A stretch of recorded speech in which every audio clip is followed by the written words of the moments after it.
In the criminal justice system, the people, pimps, addicts, thieves, bums, winos, girls who can't keep an address, and men who don't care, are represented by two separate yet equally important groups. A cop, a flatfoot, a bull, a dick, John Law. You're the fuzz, the heat, you're poison, you're trouble, you're bad news. These are their stories. It is true there was a verdict, and it did not take the jury long to find the Rust armorer guilty of involuntary manslaughter in that criminal shooting case involving the death, as you know, of Hutchins. What was her first name? Was Helena Hutchins. Thank you. Yeah. So sad. Yeah. But it was a split verdict. 12-member jury in Santa Fe, New Mexico, didn't convict her on evidence tampering charges. Jurors returned after less than 3 hours of deliberating, I think, as I may have mentioned.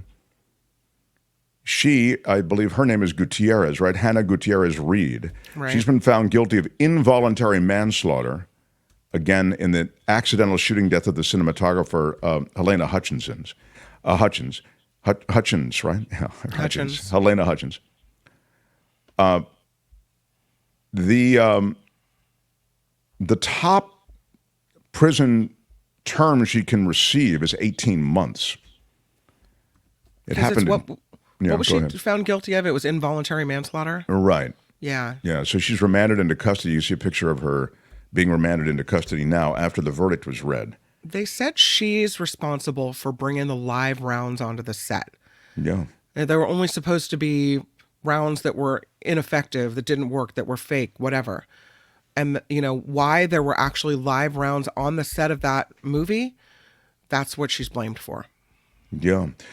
During the trial, prosecutors were underscoring the fact that Gutierrez Reed, who said that she believed she loaded Baldwin's gun with dummy rounds, was careless in handling the firearms and ammunition on the set of this entire film the entire time. In other words, as Kim has sort of noted, there shouldn't have been live ammo on the set to begin with. Apparently, right. the set and the firearms were involved in all kinds of, in other words, target shooting and a bunch of other crap that was going on. It shouldn't have been going on. And all of that was introduced as evidence.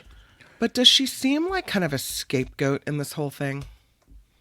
Oh, I'm sure there is an aspect of this that could be attributed to scapegoatism in that, as we explained and detailed, these are lower budget films, and to cut corners, they literally don't have a bunch of safety precautions built in with personnel and multiple layers of personnel that they might in a bigger budget film. That said, there should be no live ammunition on this set. There is no need for it.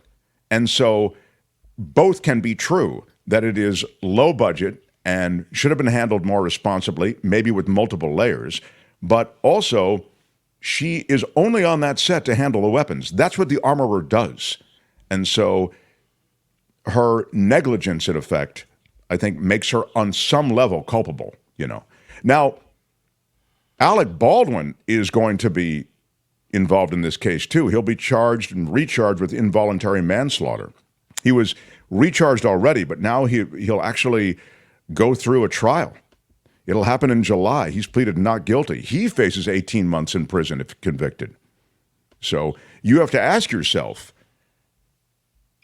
does the actor on the set, regardless of what he's been told, regardless of whether he's been told this is a cold weapon, it's not loaded or whatever, does that actor have some responsibility to double check the weapon? So I think that's what this is going to come down to. I don't think so. Because, say I'm the actor on the set. I have no idea. I've never held a gun before. I wouldn't know what a live round versus a fake round even looked like. So how can you put a non-expert in charge of such things? That's why they hire an armorer. That's why there's an expert on the set, right? There is more to it than that, and that is associated with what Baldwin said to cops. Because in this testimony, the Baldwin remarks were invoked to make a point. Baldwin, this is a quote, has vehemently said that he was handed the gun by this woman who was just Halls, who was just Gutierrez Halls, who was just, I'm sorry. Halls is the director. Is that, maybe I've got the names wrong. Gutierrez Reed is who was just convicted. The armorer, right. Yeah. Halls is because I saw testimony from Halls that was sort of damning toward, take a look. Albert, maybe you can find it. But I... Google it. Okay. The Baldwin has vehemently said that he was handed the gun. Maybe Halls is the attorney. Sorry about that. Yeah, Halls is the attorney. Baldwin has vehemently said that he was handed the gun by Halls. No, okay. Find out who Halls is. Damn it! Can I have a? I'm on it. I'm on it. Yeah. Okay. My God, I just. Wait, that really tripped you up. I didn't think that it would become this. I'd be caught up in the weeds. What I'm trying to get to is that Baldwin could be shown to have lied to the cops about who gave him the gun. The director, right? Assistant director. Assistant director, okay. Mm-hmm. So Baldwin has said that he was handed the gun by the assistant director. And the assistant director said what?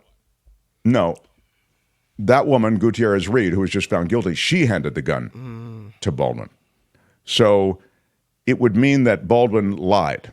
Now, he could have misremembered. You can make your own excuses up. But no producer outside of Alec Baldwin, remember he's a producer on this project, was charged over this accidental shooting.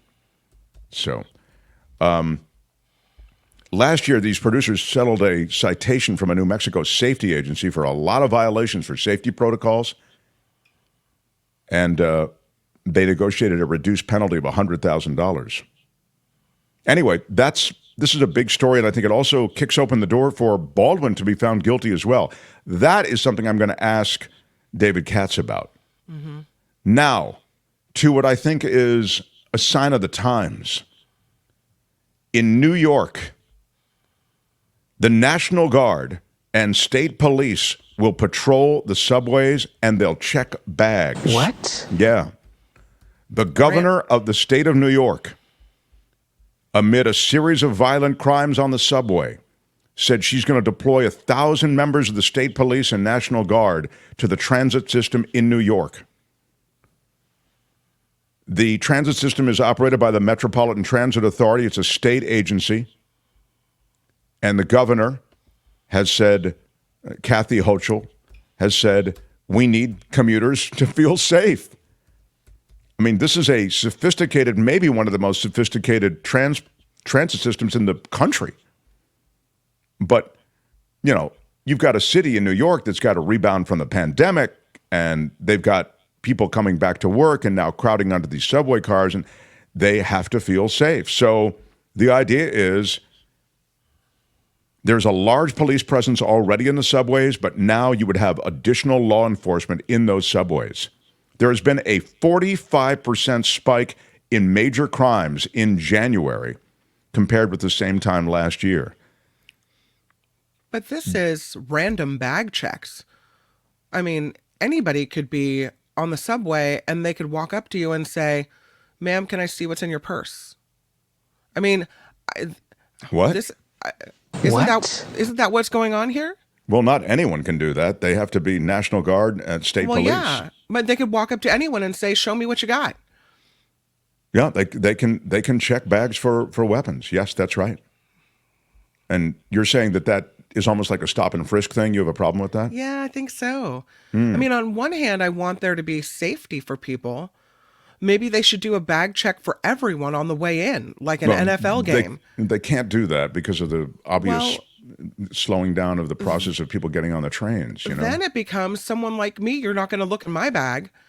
But, you know, someone of color, then all of a sudden it's show me everything. Well, open up your backpack. I need to see inside. I could see and then that. You just don't get it, do you? And then, exactly. Yeah. You've got a stop and frisk situation. Maybe I don't. I mean, I think if rip-offs are up 45%, I think you've got to do something. And I think a show of Well, you know how I feel. I'd have cops everywhere if I could. There are just not enough cops for all the cops I'd have everywhere. It's out of control. This is out of control. In San Francisco, in Los Angeles, but San Francisco is any of these dense urban areas. New York, of course, is really dense. You've got a serious problem. So when you see the crime, arrest the person and actually prosecute the person, right? I think that should be part of it as well. But this whole, open your bag randomly, it seems kind of like train station in 1942, show me your papers kind of situation. Well, by the way, you can refuse the baggage check. I mean, they allow you to say no, but they just don't let you on then.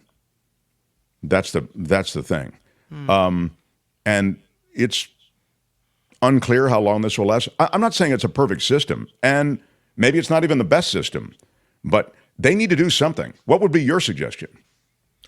Arrest people that you see doing crimes. Actually, you don't see them doing crimes if you don't have cops there. Well, you've got cameras all over the trains.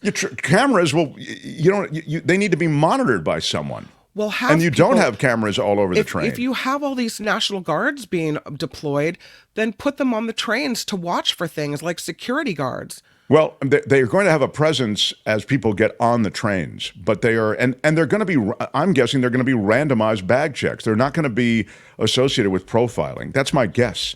I mean, it's the only way really constitutionally they can do it. So I'm sorry. You know where I am about law and disorder and law and order. And I just feel as though we've got a lot of disorder and not a lot of order. And I mean, nobody wants crime, but there's a step over the line when it comes to no crime, but also protecting our freedoms. And I don't know that, random bag checks are really the way to protect freedom and protect against crime. Well, I mean, I'm open to suggestions. You're saying, let's wait for the crime to happen and then you arrest him. That's what they're doing now. It's not working.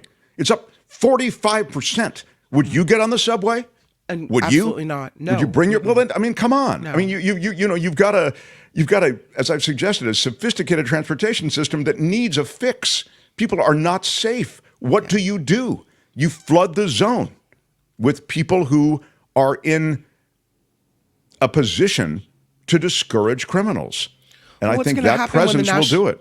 What's going to happen when the National Guard troops leave? Are people right back to where they were? We'll find out. Let me, Kim, how are you? Let me leave this law and disorder with a little bit of a palate cleanser, which involves SEX. What? A married Sussex police officer left his force radio on, I guess, police radio, after sneaking off for SEX with a colleague. He was kind of into it. Inspector Darren Lane put his radio on her bedside table. He's a married police inspector, and he had sex with a female colleague while on duty. He's accused of sneaking off to have what they called full sex with her. Yeah. Placing the radio. Opposed to partial sex? Yes, it's really ordering off the menu, apparently. No touch of sex. This is a full Yes, I'd like Monty. the full sex, please. Smashed it with your iron rod. The hearing heard that, this is a disciplinary hearing, as you might imagine, that after leaving her house, he sent a message which read, "That's the baddest thing I've ever done, XXX. He also sent her explicit pictures of his anatomy and a video of himself performing a sex act. Well, he's really going in for the image is hideous. Yeah, the image is hideous. This, by the way, Sussex, I believe, is in England, isn't it? So yes. Yes. But I certainly hope that degree of horniness makes its way over to the U.S. if it hasn't already. That, my friends, is Law and Disorder. Tune in again next time for more Law and Disorder on The Mark Thompson Show. All right, that's it. Let's roll. Hey, let's be careful out there. Hi, it's Mark, and I thought that was great. Hit the notification bell. You'll know whenever there's a new video being dropped, and please subscribe to our channel. to help us save the universe.